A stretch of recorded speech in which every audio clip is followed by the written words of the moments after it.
Yo, what's up mga kaibigan? This is I2K again. Ngayon nandito ulit tayo sa channel ni Banat Kapanig TV. At dito ulit tayo magbibigay ng reaksyon at komentary. Kaya samahan nyo ako guys. Let's go!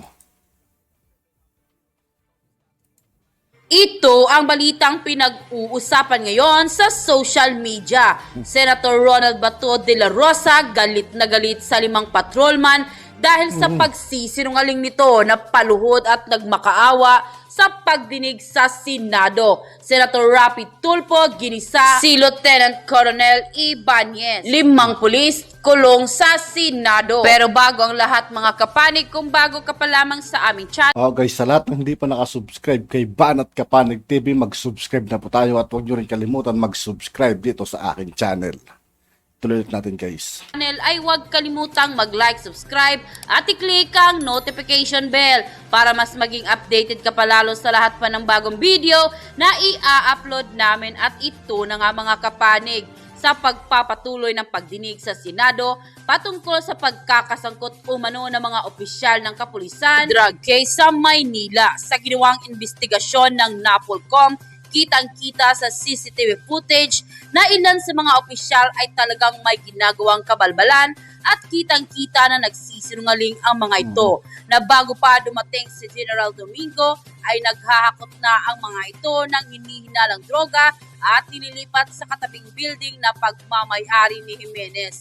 Na tinanong ng mga ito, ang tanging sagot, I invoke my right to remain silent. Kinilala ang mga otoridad na naghahakot ng bawal na gamot. Ito ay mga IFLD led by Catarata at SOU4A led by Susongko. Kaya naman Senator Jinggoy Estrada sinabihan si Captain Susongko, if you cannot reveal the truth identity of the informant, you will rot in jail. At pati na rin si Lieutenant Colonel Ibanez, nagmamaang-maangang siya dito at niloloko niya itong committee na ito, kaya pinasight in contempt ito sa Senado at kasama nila si Police Master Sergeant Mayo. At pinasight in contempt din ni Senator Estrada ang 5 pang pulis na sila Police Master Sergeant Carlo Bayeta, Patrolman Romel Bugarin, Patrolman Hossein Peter Golar, Patrolman Hassan Calao, at Patrolman Dennis Carolina. Napaluhod naman si Senator sa harap ng mga pulis para lang magsabi ng totoo ang mga ito para sa Pilipinas dahil nadudungisa na ang pangalan ng pambansang pulisya ng Pilipinas. Sa kaugnay na balita, Yung mga ganang klaseng tao kasi talaga, sila talaga yung sumisira sa imahe ng pulis. kagaya noong pagdinig din sa Kamara, sinabi ni Congressman Acop na aawa siya kay General Domingo matapos pagkaisahan ng mga pulis, kaya pinayuhan niya ito na ang pagtitiwala niya sa mga trumaydor sa kanya magiging aral sana ito sa kanya at sa mga kapulisan. Dagdag pa ng kongresista na sana manalo ito sa kaso dahil naniniwala ang mga tao sa kanya, kaya lang masyado siyang kampante na hindi nila pagkakaisahan ito. At mangyak-yak na sumagot si General Domingo na, sorry po Your Honor, hindi ko po alam na napapalibutan na pala ako ng mga siraulo at pusakal na pulis. 2 buwan pa lang ako direktor ng PDEG pero nakahuli na tayo ng mahigit 1 toneladang bawal na gamot. Sa nangyaring ito, God allowed this to happen so that once and for all the PNP had a chance to identify who really the members of the drug syndicate operating the country, Your Honor. And it's now or never. Kung hindi natin mahuli tong sindikato sa PNP, mawawala na tayo ng chance kung mag-focus tayo masyado kay General Domingo. I admit, marami akong lapses. We lost the chance to really unmask the syndicate na namamayagpag for how many years already. Pahayag ni Domingo. Nang lumabas ang balitang ito ay hindi naman mapigilan ng marami sa ating mga kababayan ang magbigay ng kanilang hinaing at komento sa mundo ng social media. At ayon pa sa kanila, ang yayabang pa naman ng ibang pulis porket 4 years course, minamaliit nila yung ibang department na nagsimula lang ng 72 units. Ayon pala, natutunan niyang katiwalian, kaya ayaw ko na paaralin ng mga anak ko ng criminology. Kasi kahit Naisirang talaga yung mga imahe ng mga pulis ngayon guys. Yung mga ganyang klaseng tao. Kung bakit yung mga inosenteng pulis na nadamay na. gaano pa katino ng bata noong nag-aral pa sila, once na makapasok na sila sa hanay na yan, naku, katakot-takot na. Let's go with the flow. And it's an order. Kaya di bali lang, di ko kayang nilalahat nito, pero konti na lang porsyento ang magigiting sa hanay ng PNP. Mahiya naman kayo, taong bayan, nagpapasahod sa inyo. May sinumpaan kayong tungkulin, ang kakapal ng lips nyo. Senator Bato, thank you very much for being there. I pray our hearts, Heavenly Father, that already give you a wisdom and tackle these things in Jesus' name. Amen. Grabe ang kakapal ng pagmumukha ng mga pulis na to. Puro luto ang words nila, ribok-ribok ang mga sagot. Napakasinungaling nila, paano magkatiwalaan pa ng mga kapulisan sa Maynila kapag ganyan sila. Diyos ko, nakakatakot talaga. Pulis na naman ang involved, baka po mawala ng tiwala ang mga mamamayan sa mga naka-uniforme. I-firing squad nyo lahat ng mga tiwaling police officer na yan. Sayang buwis ng taong bayan. Nakakagalit. End quote. Si Ibanez, tapos tumawag ka rin doon sa PDEA na baka hindi ilutang si Mayo. Alam mo, very duplicitous yung ginagawa mo. Your Honor, hindi po ako nakikipag-areglo kay Colonel Olo. Hindi nga, pero nag-go between ka, tumawag ka sa kanya para mag-usap si Ibanez at si Ulunan. Yes po, Your Honor. O, kinumpir mo. Yes po, Your Honor. Yun po ang request sa akin ni Sir Ibanez nung tumawag siya sa akin. Sir, mga upper class O, yun. po sila. Nagsabi po sa akin si Sir Ibanez na kung pwede, kausapin ko nga po Sir Ulunan, tawagan na mag-usap sila. O, so, Yun po, Sir. Mag-usap po sila, Sir. Kinonfirm naman po nila, Sir. o, tumulong ka na mag-usap sila kasi si Ibanez concerned dahil tao niya si Mayo.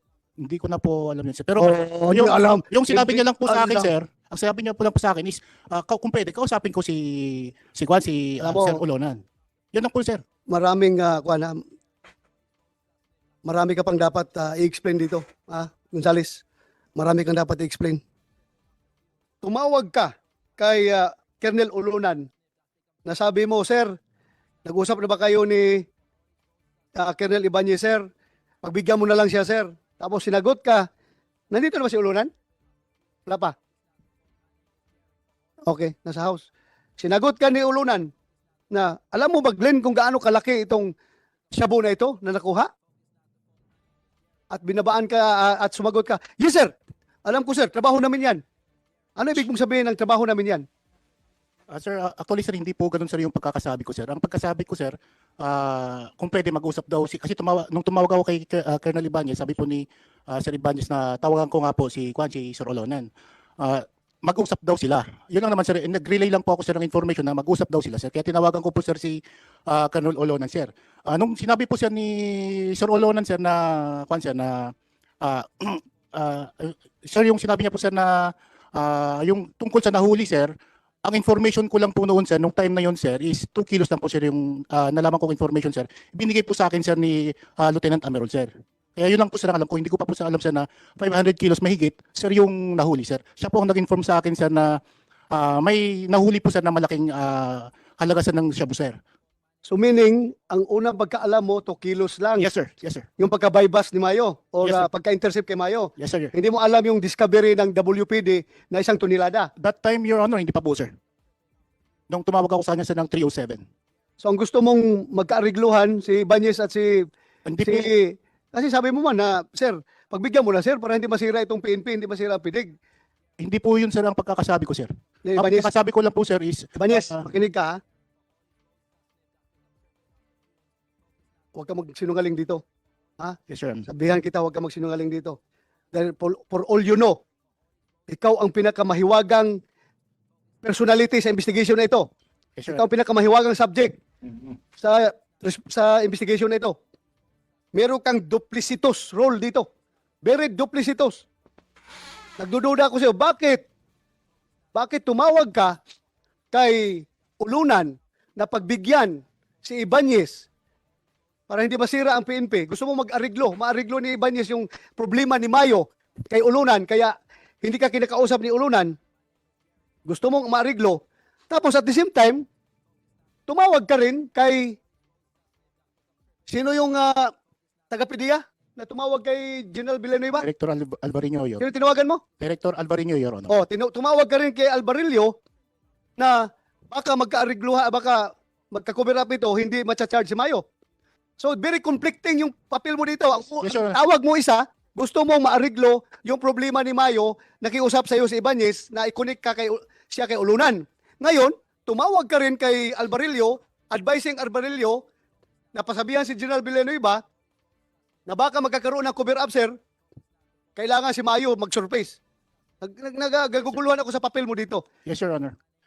Sir, And from the very start, lalong nagkagulo dahil yun nga, hindi ka na membro ng PDEA, bakit nandun ka? Very active ka pa rin sa yung papel mo doon. Ha? Para tuloy nga na reinforce mo yung sinasabi ni Domingo na ang nagbigay ng problema nitong kuwan na ito, sir, is ang nagugulo dito si Gonzales. Sige nga, will you explain to me? tama po, Your Honor. Sir, sinasabi lang po nila yun, sir, para siraan ako, sir. Actually, sir, kung hindi po ako pumunta po sa lugar, sir, hindi ko po, sir, nakita, sir, yung mga kanilang ginawa, sir. Nung una pa lang, sir, alam ko na po, sir, na may pulis na huli. I thought nga po, sir, na isasama po sa kaso. Actually, sir, ako nga po, sir, yung tumawag sa PDEA hanggang makarating po. At ito na nga mga kapanig, ano na ang masasabi At yun nga po mga kaibigan, dito po nagtatapos ang ating reaction video. Muli ako po si I2K ng Sundalo ng Dunggalo at 811. Maraming salamat sa patuloy na pagsuporta. Yeah, peace out.